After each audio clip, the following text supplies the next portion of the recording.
लंबे समय तक जो दर्द रहता है उससे क्या क्या नुकसान हो सकते हैं व्यक्ति को? क्या वाकई में ये इतना ज़्यादा रिस्की है कि स्पाइन सर्जरी नहीं करवानी चाहिए?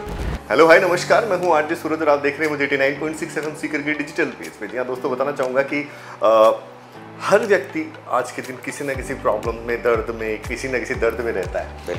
और मैं बताना चाहूँगा कि कमर का दर्द एक ऐसा दर्द है जो हर व्यक्ति इस दर्द से गुजरता है। तो आज मैं बहुत ही सिंपल से क्वेश्चन जो हर एक आम आदमी, हर एक नॉर्मल पर्सन के लाइफ में होता है, उन सब क्वेश्चंस के बारे में जानना चाहूँगा और उनके जवाब देंगे। मेरे साथ है डॉक्टर संजीव, नमस्कार, जो कि सीके बिरला जयपुर से। बिल्कुल। और ये आज हमें स्पाइन से जुड़ी हुई बहुत सारी ऐसी बातें हैं जिनके बारे में बताएंगे कि भाई इन दर्द से कैसे निजात पाई जा सकती है और इनके कारण क्या होते हैं। तो सर, सबसे पहले बहुत बहुत स्वागत है आपका। सबसे पहले मैं आपको बहुत ज़्यादा धन्यवाद देना चाहूँगा सीकर में आपके एफएम पे आज आपने बुलाया। एंड आज हम बात करेंगे जिस टॉपिक पे, बैक एक, कमर दर्द, बहुत ही कॉमन एक सिम्टम हम कह सकते हैं। और अगर मैं बात करूँ आंकड़ों की, तो पूरे विश्व के आंकड़े ये कहते हैं स्टडीज़ के अनुसार कि मोर देन 90% लोगों में जीवन के किसी न किसी स्टेज पे उन्होंने इस कमर दर्द का एहसास किया है। तो जो हम देखते थे कि पहले के समय में कि कमर दर्द सिर्फ ओल्ड एज में हो रहा है, अभी आजकल यंग, मतलब इवन स्कूल गोइंग चिल्ड्रन आते हैं हमारे पास में कमर दर्द की कंप्लेन लेके। तो सबसे मेन कारण जो इस समय है वो है हमारा लाइफस्टाइल ख़राब होता जा रहा है, एक्टिविटी कम हो रही है, सेडेंटरी लाइफस्टाइल बढ़ रही है, खाने पीने में न्यूट्रिशियस चीज़ें आजकल कम हो गई है, जंक फूड ज़्यादा हो गया है। आपकी एक्टिविटी की कमी की वजह से आपके जो मसल्स हैं उनमें स्ट्रेंथ कम होती चली जा रही है, फ्लेक्सिबिलिटी कम होती चली जा रही है, और ये सब कारण है आपके कमर दर्द होने का। कमर दर्द होना, कई बार तो क्या होता है कि कई बार हम हेवी वेट उठा लेते हैं या कहीं किसी भी तरह से मुंह ऐसे झटके से कहीं से कमर में दर्द आ जाता है। मगर आजकल जो कमर दर्द जो कंटिन्यूसली रहता है उसका क्या कारण है, और जो एक सडन होके चला जाता है उसका भी एक अलग रीज़न होता है?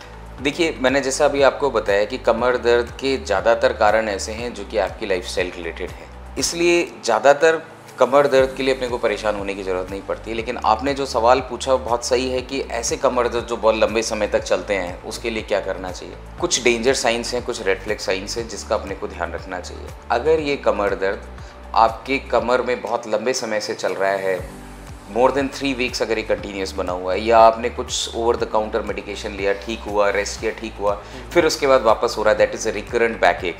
या फिर ये कमर दर्द आपकी कमर के बियॉन्ड जा रहा है, मतलब ये कमर दर्द आपके पैरों में जा रहा है, या आपके गर्दन का दर्द वो हाथों में आ रहा है, या पेट की तरफ, छाती की तरफ ये दर्द आ रहा है, या फिर ऐसा दर्द जिसमें हाथों और पैरों में सुनपन डेवलप होना शुरू हो गया है, पंजा उठाने में कमजोरी आना शुरू हो गई है, या फिर लैट्रिन पेशाब की तकलीफ आ गई है, या फिर ऐसा कमर दर्द जो कि लंबे समय से बुखार के साथ चल रहा है, या फिर इससे वजन भी शरीर का कम हुआ है, या ऐसे कमर दर्द जो कि स्पेशली रात के समय ज़्यादा होते हैं। ऐसे केसेस में डेफिनेटली अपने को अपने नियरेस्ट जो भी डॉक्टर हैं, न्यूरोसर्जन हैं, जो स्पाइन देखते हैं डॉक्टर्स, उनकी सलाह आपको लेनी चाहिए, क्योंकि कई बार ये कमर दर्द हमारे लिए एक गंभीर रोग का कारण हो सकता है। सर, एक मिथ्या भी है कि स्पाइन सर्जरी नहीं करवानी चाहिए। कुछ लोग कन्फ्यूजन्स में हैं। एजुकेशन होने के बावजूद भी बहुत लोग इस चीज़ को नहीं मानते हैं कि हमें स्पाइन सर्जरी करवानी नहीं चाहिए, वो हो सके तब तक इसको अवॉइड करना चाहते हैं। मगर क्या वाकई में ये इतना ज़्यादा रिस्की है कि स्पाइन सर्जरी नहीं करवानी चाहिए? देखिए, हम जैसे बात कर रहे हैं कमर दर्द के ट्रीटमेंट की, या जो मैंने अभी आपको रेड फ्लैग साइंस बताएं उसके ट्रीटमेंट की, सोसाइटी में एक बहुत बड़ा फियर है इस चीज़ को लेके। लोग बाग बातें करते हैं कि कमर दर्द के लिए अपन ने यह ऑपरेशन करा लिया तो हम हमेशा बिस्तर पर रह जाएंगे, लेकिन ऐसा बिल्कुल भी नहीं है। हमें डरना है बीमारी की वजह से। बीमारी के इलाज के लिए, ट्रीटमेंट तो हमें ठीक करने के लिए है। ये सरासर एक मिथ्या है, एक हम कह सकते हैं स्टिग्मा है सोसाइटी के अंदर। अगर कमर दर्द का सही कारण हमें सही समय पे पता चल जाता है, और मान लीजिए सर्जरी की ज़रूरत पड़ती भी है, मैं कहता हूँ मोर देन 90% केसेस में सर्जरी की ज़रूरत नहीं है, बट इवन इफ सर्जरी की ज़रूरत पड़ती है तो सर्जरीज आजकल इतनी एडवांस हो गई हैं कि सही समय पे सही इंडिकेशन के लिए अगर सर्जरी की जाए तो मरीज को हम सेम डे, जिस दिन ऑपरेशन किया उसी दिन हम खड़ा करके चलने को चला देते हैं, और अगले दिन हम पेशेंट को डिस्चार्ज कर देते हैं। तो ये जो एरा है जहाँ पे साइंस ने हर फील्ड में ग्रो किया है, डेफिनेटली स्पाइन सर्जरी में भी टेक्नोलॉजी बहुत आगे गई है।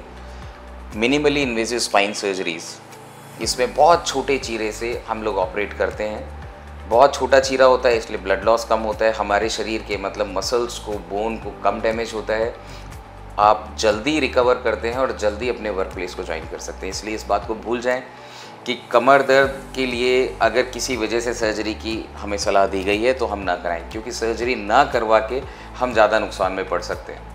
आगे चल के हो सकता है कि पैरों की कमजोरी डेवलप हो जाए, लैट्रिन पेशाब की तकलीफ़ ऑलरेडी आ जाए। हम उस लेट स्टेज में अगर हम सर्जरी के लिए जाएंगे तब डेफिनेटली जो परिणाम होंगे आपको भुगतने पड़ेंगे, और वो भी बीमारी की वजह से, सर्जरी की वजह से नहीं। ओके सर, ये क्वेश्चन जो है मेरा ये थोड़ा अलग तरीके से दिमाग में है मेरे कि कोई मकसद मेरा डराना नहीं है, बट मैं ये पूछना चाह रहा हूँ आपसे कि जो लंबे समय तक जो दर्द रहता है उससे क्या क्या नुकसान हो सकते हैं एक व्यक्ति को? बिल्कुल, अब हम जैसे बात करें बहुत लंबे समय से अगर दर्द है तो हमें ये तो समझ में आ जाना चाहिए कि उसके पीछे कुछ ना कुछ कारण है। क्योंकि मान लीजिए कोई छोटी सी चीज़, अगर कोई आपके स्पाइन में कोई इवेंट हुआ, एक्यूट कंडीशन है, ट्रीटमेंट को रिस्पॉन्ड कर जाता है। बहुत लंबे समय से अगर कुछ चल रहा है तो हमें सबसे पहले उसका कारण जानना है। जैसा कि मैंने आपको बताया, अगर वो लाइफस्टाइल से रिलेटेड है तब तो अपने को घबराने की ज़रूरत नहीं है। हमें उसको अपने लाइफस्टाइल को ठीक करना है, मसल की स्ट्रेंथनिंग पे ध्यान देना है, मसल की फ्लेक्सिबिलिटी पे ध्यान देना है, जो कि हम फिजियोथेरेपी द्वारा अचीव कर सकते हैं। कुछ परहेज होते हैं जैसे झुक के भारी सामान उठाना, जर्क लगना, इन सब चीज़ों को अपन अवॉइड कर सकते हैं। तो 90% प्रॉब्लम तो इसी से रिजॉल्व हो जाती है, तो इसलिए घबराने की कोई ज़रूरत नहीं। हाँ, अगर कमर दर्द के पीछे कोई ऐसा कारण है जो कि बहुत सिग्निफिकेंट है, जैसे नसों पे दबाव है, आपकी रीढ़ की हड्डियों में इंस्टेबिलिटी आ गई है, रीढ़ की हड्डियाँ आगे की तरफ खिसकना शुरू हो गई हैं, स्पाइन में किसी तरह का इन्फेक्शन है जैसे कि ट्यूबरकुलोसिस, या फिर स्पाइन का कोई कैंसर है, या फिर लंबी कोई डिजीज़ है जिसकी वजह से स्पाइन में बोन का लॉस होना शुरू हो जाता है, ऑस्टियोपोरोसिस, ऑस्टियोपीनिया, ऐसे केसेस में हमें इस बीमारी को गंभीरता से लेना चाहिए, क्योंकि आगे चल के इसके परिणाम ज़्यादा खतरनाक हो सकते हैं। अगर किसी भी वजह से नसों के ऊपर दबाव बहुत तेज़ी से बढ़ता है या अचानक से दबाव बढ़ता है तो पैरों का, हाथों का, पैरों का काम करना बंद हो सकता है, लकवा पड़ सकता है, लैट्रिन पेशाब की तकलीफ आ सकती है। गंभीर केसेस के अंदर ही, जैसे सर्वाइकल डिजेनरेशन की हम बात करें, अगर उसमें नसों में बहुत ज़्यादा दबाव है तो अपन सांस लेने में तकलीफ़ आ सकती है, वेंटिलेटर तक की आवश्यकता पड़ सकती है। इसलिए मेरा कहना यही है कि इन सब सिम्टम्स को नज़रअंदाज ना करें। अगर जो मैंने आपको रेड फ्लैग साइन बताएं उसमें से अगर कुछ भी है तो अपने नियरेस्ट स्पाइन सर्जन, न्यूरोसर्जन जो भी अवेलेबल हैं आप उनको दिखाएं, उनकी सलाह लें। जी सर, इतनी देर हमने कुछ देर हम कारणों के बारे में चर्चा कर रहे थे कि क्यों होता है, क्या रीज़न्स हैं। मैं थोड़ा सा ये भी जानना चाहूँगा कि अगर हम बात करें कमर दर्द के उपाय की, कि जो हम किस तरह से हम अपने लाइफस्टाइल को रखें जिससे कि हमें अर्ली एज के अंदर ये चीज़ें फेस नहीं करनी पड़े। हाँ, एक एज के बाद में हो सकता है किसी व्यक्ति को चीज़ें हो जाए, मगर अर्ली एज में हमें ये चीज़ें फेस नहीं करनी पड़े, तो उसके लिए हमें किस तरह की लाइफस्टाइल जीनी चाहिए? देखिए, यही अब अपन कमर दर्द से मतलब बेसिकली बचाव कैसे किया जाए इन सब तकलीफ़ों से, तो इसके लिए सबसे इम्पॉर्टेंट है, सबसे पहले हम समझें कमर क्या है। कमर है रीढ़ की छोटी छोटी हड्डियां हैं, ऐसी मल्टीपल हड्डियां हमारे शरीर के अंदर है, टोटल 33 बोन्स हैं, और ये हड्डियां एक दूसरे के ऊपर एक डिस्क जो कि हमारे लिए शॉक एब्जॉर्बर का काम करता है, और पीछे जॉइंट्स, फैसेट जॉइंट, इसके सहारे जुड़ी हुई हैं जी। और इस रीढ़ की हड्डी के चारों तरफ लगी है मांसपेशियाँ। अगर हम इन मांसपेशियों को मजबूत रखें, मांसपेशियों की अच्छी फ्लेक्सिबिलिटी रहे, तो हम इस कमर दर्द से बच सकते हैं। तो उसके लिए हम क्या कर सकते हैं, हमें अपने वज़न को संतुलित रखना पड़ेगा, वो आपको फिज़िकल एक्टिविटी रखनी है, सीडेंटरी लाइफ स्टाइल को अवॉइड करना है, अच्छी एक्सरसाइजेस करनी है जिससे कि आपकी बैक मसल स्ट्रांग हो, स्ट्रेंथनिंग आए और लचीलापन आए। ये नहीं कि सिर्फ जिम जाके आपने केवल मसल स्ट्रेंथनिंग के लिए एक्सरसाइज की, ऐसा नहीं।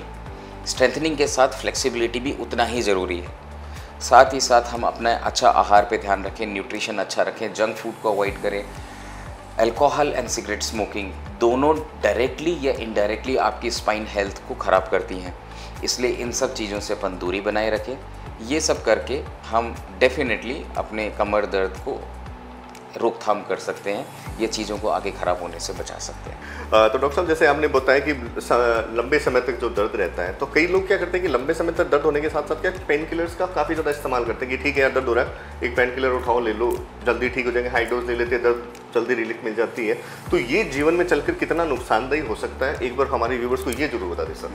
बिल्कुल, ऐसा बहुत फ्रीक्वेंटली हम लोग एनकाउंटर करते हैं इस तरह के केसेस हमारे ओपीडीज़ के अंदर। लंबे समय तक आप पेन किलर ले रहे हो। देखिए, दो तरीके से नुकसान है। एक तो मैं किसी भी मरीज को इस चीज़ के लिए मैं डिस्करेज करना चाहूँगा कि अपने मन से ओवर द काउंटर मेडिकेशन ना लें। यस, पेन किलर डॉक्टर भी प्रिस्क्राइब करते हैं, बट डॉक्टर को पता है कि किस बीमारी के लिए और किस पेशेंट में किस तरह का सॉल्ट हम यूज़ कर सकते हैं, कितनी डोज में यूज़ कर सकते हैं, कितने समय तक यूज़ कर सकते हैं। लंबे समय तक देना पड़े तो कौन कौन सी जाँचें हैं जो कि हमें करनी चाहिए, ताकि हम ये देखें उस पेन किलर का शरीर में कोई दुष्प्रभाव तो नहीं। ठीक है, इसलिए पहली बात तो अपनी तरफ से कोई पेन किलर नहीं लेना। आजकल डॉक्टर्स अवेलेबल हैं, आप जा सकते हैं। ज़रूरी नहीं है कि आपको न्यूरोसर्जन मिले, आप नॉर्मल आपकी सोसाइटी में जो भी फिजिशियन जिनसे आप कांटेक्ट में हैं आप उनसे भी मिल सकते हैं, बट उनकी सलाह ज़रूर लें। अब दूसरी बात आते हैं अपन पेन किलर का रोल कमर दर्द के लिए। आप ये देखिए कि जो पेन किलर है ये सिर्फ आपके दर्द के एहसास को कम करता है, दर्द के कारण को नहीं हटाता है। राइट। अब मान लीजिए आपके स्पाइन के अंदर, मैं बहुत बेसिक चीज़ से स्टार्ट करता हूँ। मान लीजिए आपके स्पाइन के अंदर मोच आ गया है, लाइफस्टाइल रिलेटेड जो मैंने आपको बताया है कि स्पाइन के मसल्स में स्पैज़म है। अब आप पेन किलर ले लेंगे, दर्द तो ठीक कर लेंगे, लेकिन आपके मसल का स्पैज़म वहीं रहेगा। अगर अब आप डॉक्टर के पास जाएंगे तो वो स्पैज़म के लिए स्पैज़म को रिलीव करने की मेडिकेशन भी देंगे अलोंग दोज पेन किलर्स।